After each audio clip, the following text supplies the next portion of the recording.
تم تسريب ضحايا رامز جلال، واكو ضحية راح يصدمكم. أول ضحية هو سالم الدوسري. الضحية الثاني هو محمد فؤاد. الضحية اللي بعده هو أحمد مكي. والضحية اللي وراه هو مي عز الدين. والضحية اللي وراه هو ياسمين صبري، ماجد المهندس، أحمد السقة، الشامي. والضحية اللي وراه هو حمو بيكة.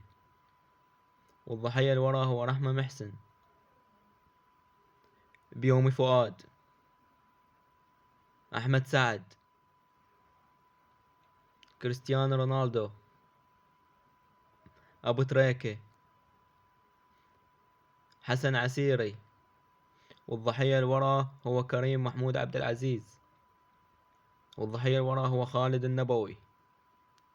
والضحية اللي وراه هو ايمي سمير غانم، زيزو،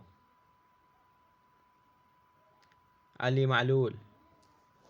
والضحية اللي وراه هو هنا الزاهد. والضحية اللي وراه هو ميلا الزهراني. والضحية اللي وراه هو عايض.